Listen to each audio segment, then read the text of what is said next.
welcome. This is Erica Glessing, and you're joining me for the Erica Glessing Show, where you receive 8 minutes of inspiration for entrepreneurs, people starting their businesses, people building their businesses, people coming from spirit.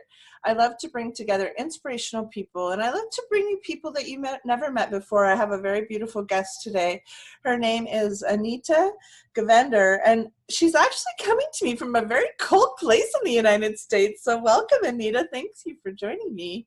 Hi, Erica. Thank you so much for having me. Yes, we've had quite a time here in Michigan. Oh my goodness. I can see all that snow. You guys, she showed me the picture of snow. I was like, I want to be in Malibu. You know, when I lived in Santa Barbara, it was 72 degrees basically every day. I was there almost 4 years. Like, wow. If it got cold, it was like 64. Like I would run in because I had sweaters. I'd run in and like put on a sweater. I'm like, I get to wear a sweater today. That's kind of like springtime here, so yeah. Right? Oh my gosh, I was in Minnesota with my daughter, and it was May, and the girls in Minnesota were wearing cutoffs. Like, they were so excited. It's hockey player, they're athletes. So they're wearing like little tight shorts. My daughter's like, Mom, it's freezing.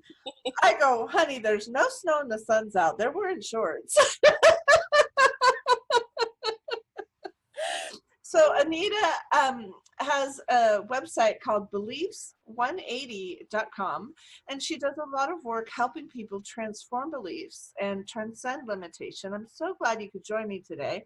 Let's just talk about that. Like, it seems like we so often just repeat our patterns. So yes. What can help us when we're just ready to change? We just don't want to do that anymore. Well, our patterns really stem from what our belief system is.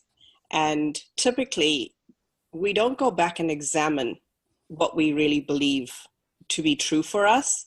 So if we're looking at the fact that our beliefs are formed by the age of 7, how many of us really go back and say, is that true for me? We just do the same thing we've always done. And so that's how our patterns get formed. So going back and examining what is really true for us, that's where the transformation occurs with examining those underlying belief patterns, because that's really what's running you. Every decision that you make comes from what you believe about yourself or believe to be true for you. So the only way to break the pattern is to look at and examine the belief that's underlying it.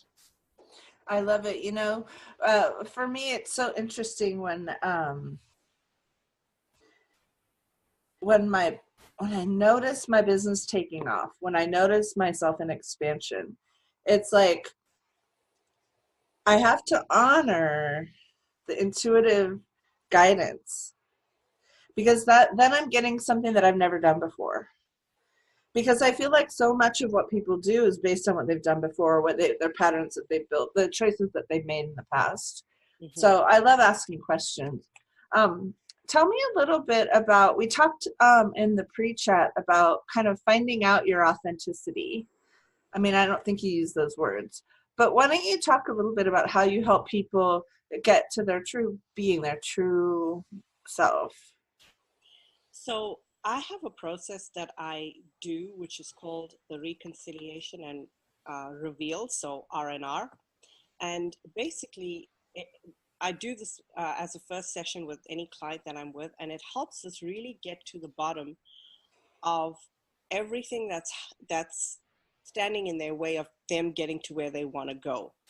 So we do this process where we go back and look at what were the events that happened that created the beliefs that you have that's holding you back. So when we do that, it brings you into alignment and authenticity, because you get to see who you really are. What you told yourself about things that happened that aren't necessarily true, and you wouldn't choose those beliefs for yourself today. If you had the choice, you wouldn't. So it's going back, looking at that, examining that, and reconciling those moments, because it's those fragmented pieces of us that's out there that's actually running the show. It's doing that inner child work, because it's really that little boy or that little girl at different ages depending on the experiences, that are screaming for the attention, that are afraid, that still feel like whatever happened 20, 30 years ago is still relevant and is happening today. So once we reconcile those pieces of us and bring those into wholeness, then we can start to feel like ourselves the way we really want to, but seem to be lost as to how to. And that's So what the... tell me about joy. I love your acronyms, Anita. It's really a nice way to break things down and make them easier. So I don't remember what it is already. See how quick my brain goes? So tell me a little bit about joy.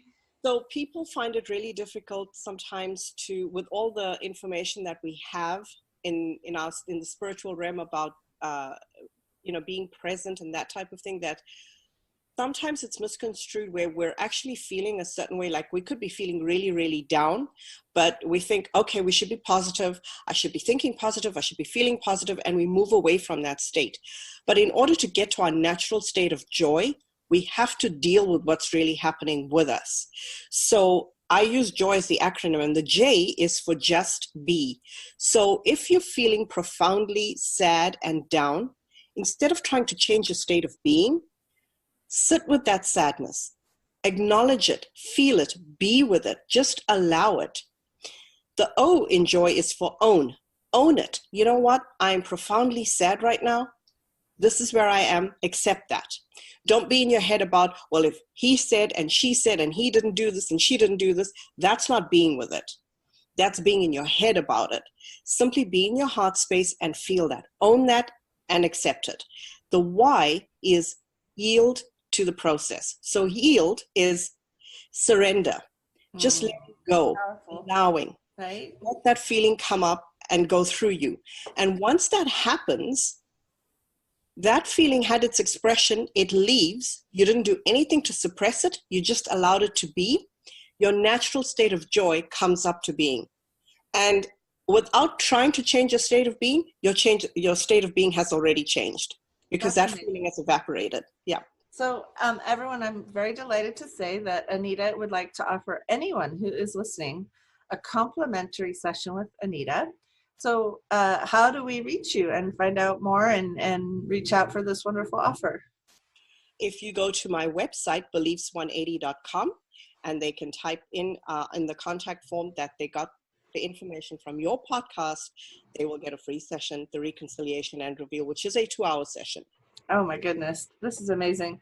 Thank you, Anita. Thanks so much for coming. Thank you, Erica. It's a pleasure to have been on your show.